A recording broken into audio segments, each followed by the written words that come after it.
So the last time you were on vacation, how'd it go? And were there any kind of complaints that you had? If it went perfect, that's great. I want to know where you went.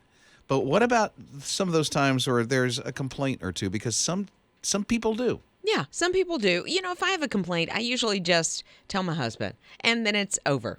Or if he has one, we do the same thing. We don't go to anybody about anything unless it's super heinous. Or the review, the 5 stars or the 1 star. Right. And what you really feel about it. All over Google. Listen, there are some people that nothing's stopping them. They're going to say their complaints. There was one that said they booked an excursion to a water park, and no one told them they had to bring their own swimsuit and towel. They thought it was going to be part of the admission price. You want to wear somebody else's swimsuit? Yeah, that was cleaned or something. Heebie-jeebies. I've never heard of that, though. About what? Going to a water park, and that's supplied for you. That's not supplied. Maybe a towel, I can get that if you're like on a cruise. You know? Exactly, but at a water park, they don't provide those things. No. There was another one that said the beach was too sandy. What? I had too much sand. What? And I love acting these out because I can just hear the voices. You can see the craziest complaints, especially if you're booking Airbnb or something like that, and then you start reading some of the reviews that come through. And you're like, really? It's weird stuff. Really? One person was complaining about that all the restaurants around where they were staying served the same stuff. Yeah. Well, one I saw, they were in a country that is known for curry, which is India, and they were upset that everything had curry in it. And I'm like, they're not. What did you think they were going to Right? Chicken noodle soup? Like, what? I mean, so Scott knows somebody who got involved in, what was it, an Airbnb or something? Well, a friend of mine manages a budget motel. Now, this is not a 4 or 5 star place, so rates are very reasonable. And he says this happened a few days ago. A guy came up and said, hey, do you mind if I have several of my friends come over and hang out? And they said, no, we have room limits and, different policies. And so the guy got a little upset. And then he said, well, what about the fence and the security? This is really going to be a problem for me. Do you have to have that? And he said, yes, we do have to have security here, sir. And I guess the guy did not like the fence or the security, that it was going to cramp his style.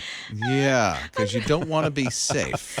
This is going to throw a wrench in my problem. The safety features were a problem for him. Right? This is going to complaining about that. Throw a wrench in my party. You got to take that fence down. I'm about to have a blowout here. Yeah, you don't want that happening. Well, what are some of the craziest complaints you've ever experienced or seen? You're listening to Rob and Lizz in the morning. His radio. I've never heard anybody in my life complain about Liz's cooking, her baking, anything, unless you're a toddler.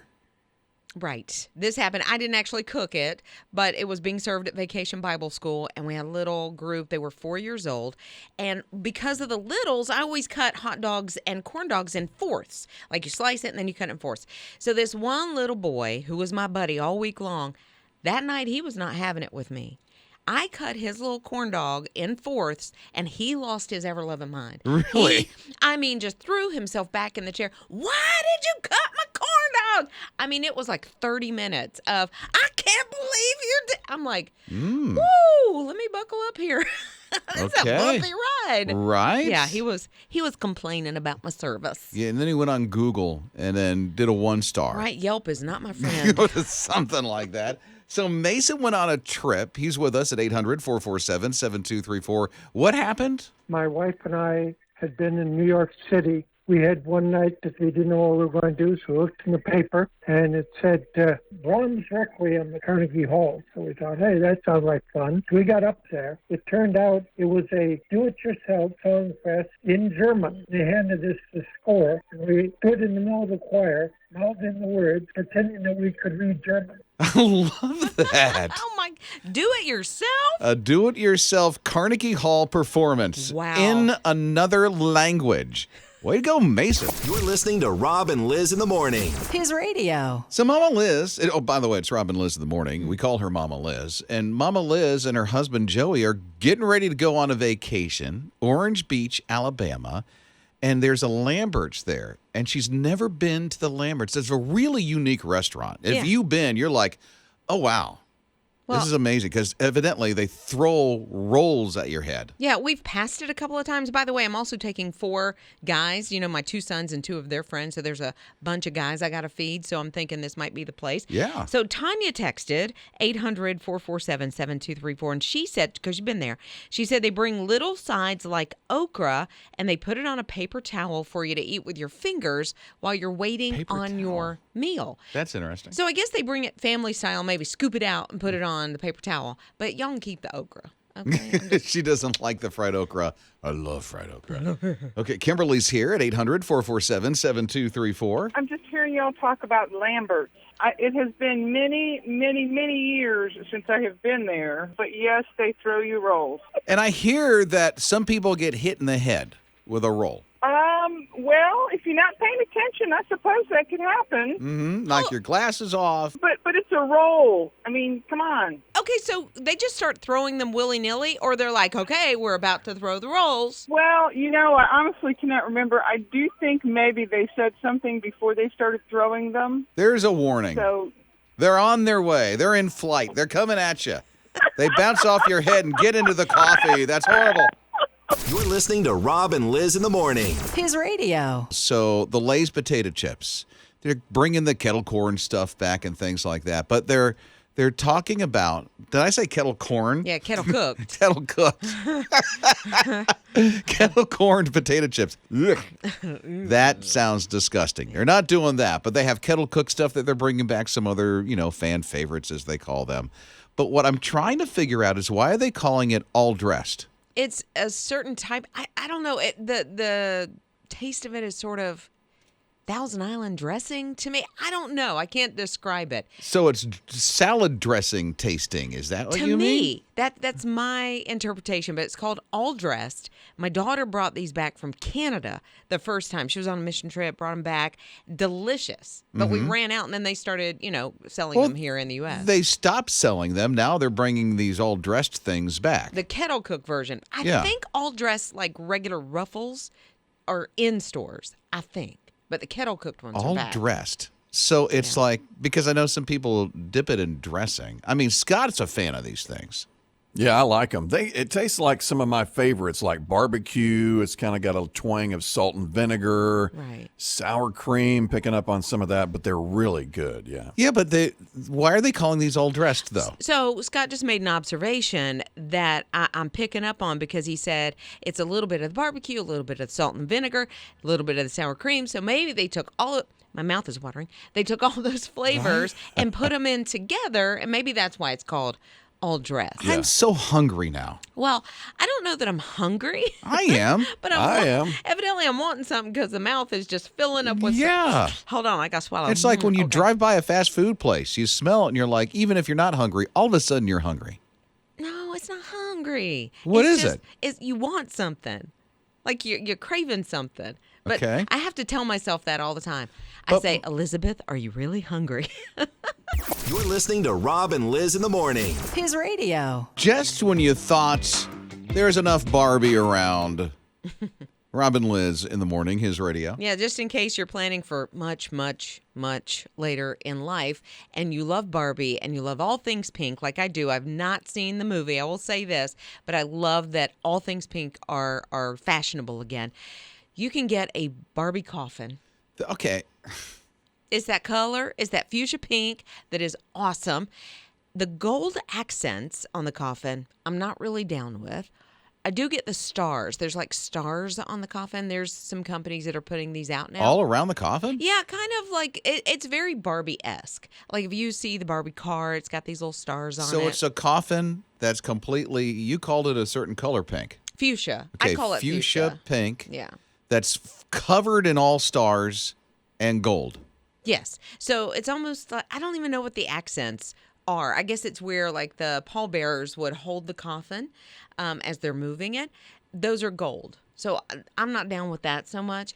And then the little stars. There's probably 12 stars Oh, I'm the envisioning. lid. Around the lid, of the coffin. like the border of it. Yes. Okay, I can see that now. Yes, Because all I saw in my head was a coffin with a bunch of stars all over it, No. pink, No. and has gold stuff on it. No, I do think instead of maybe those stars or the gold accents, maybe a little bedazzling would have helped, like some rhinestones. I could be in This it. is a coffin. I understand Who's going to that. see it?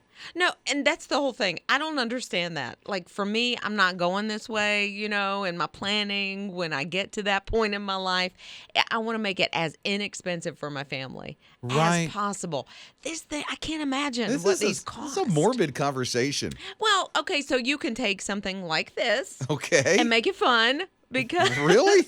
Look, at the end of my life, I don't want a lot of people crying. I don't want anybody crying, to tell you the truth. I want a party thrown. So if they want to do like rhinestones and bling and pink and music and dancing, I'm down with it. You know what I'm saying? So Okay.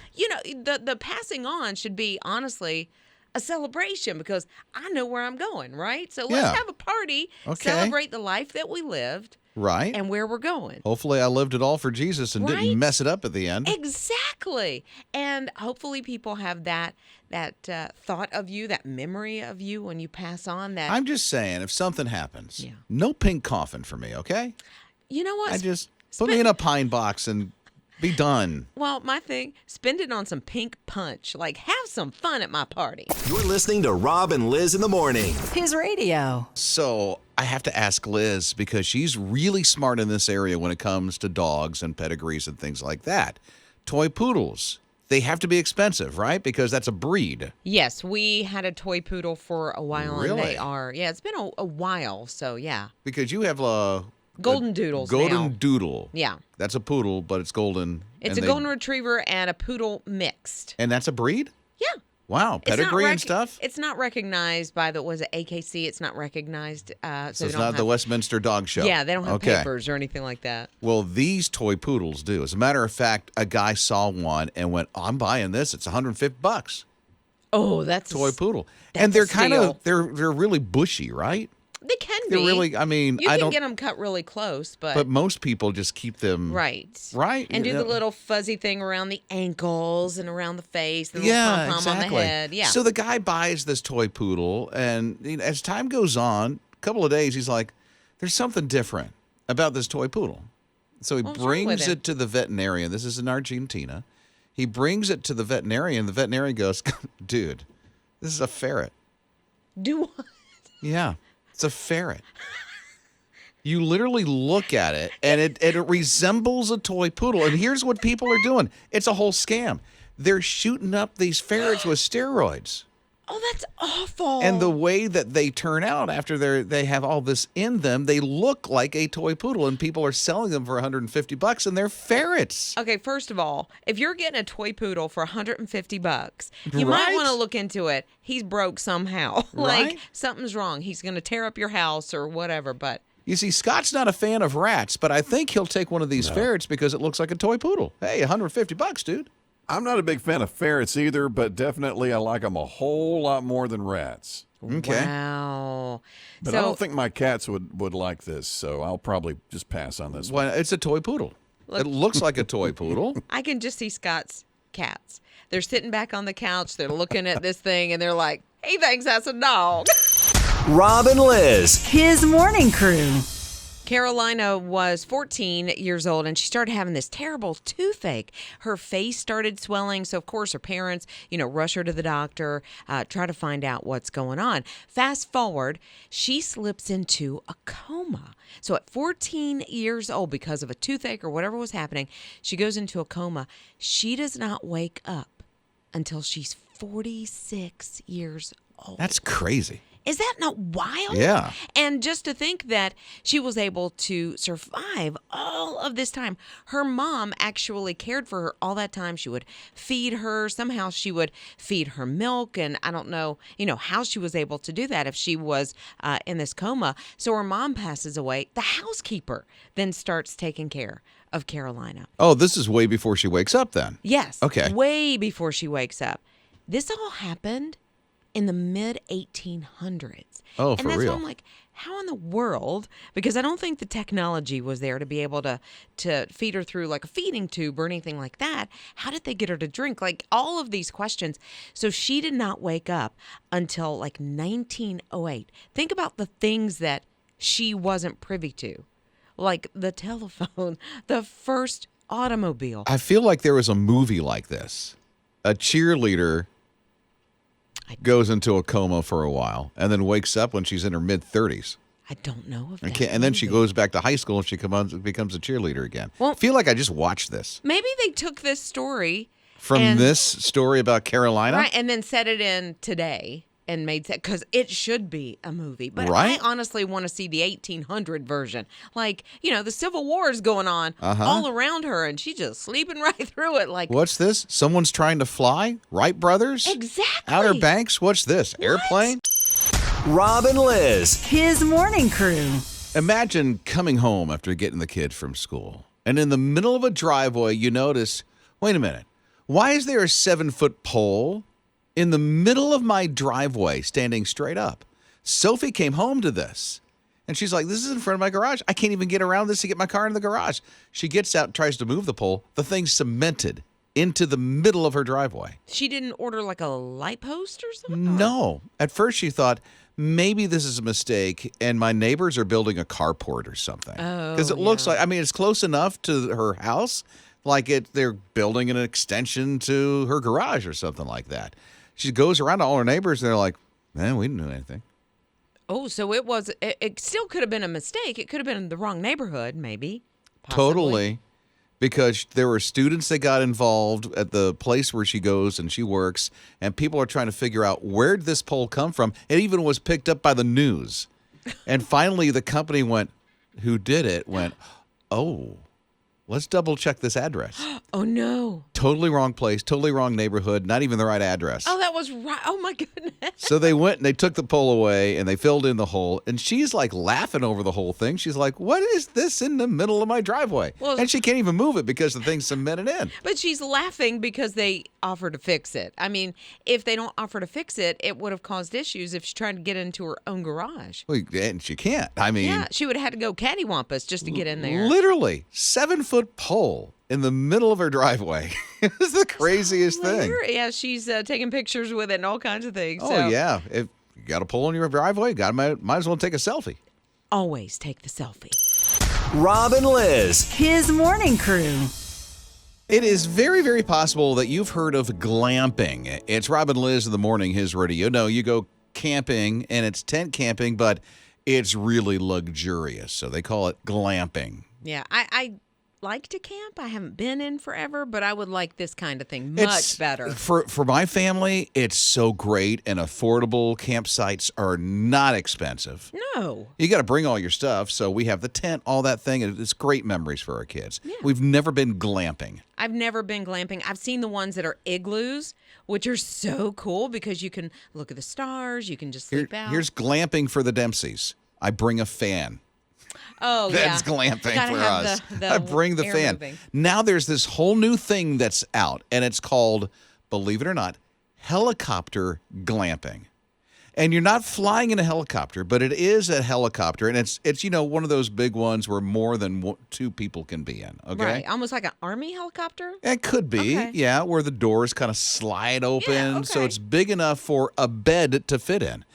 So what they're doing with these helicopters is they're on the ground. They don't fly anywhere, but they've refurbished them to look like a bedroom. I think it's cool. I think it's a great way to reuse maybe a helicopter that's not safe for flight anymore, and maybe you take it and renovate it. I mean, it's kind of cool. So there's a company that's just starting to do this. It's not available yet, but there are people that are already going, okay, I'm booking now because this just sounds so cool. And they're all over the globe.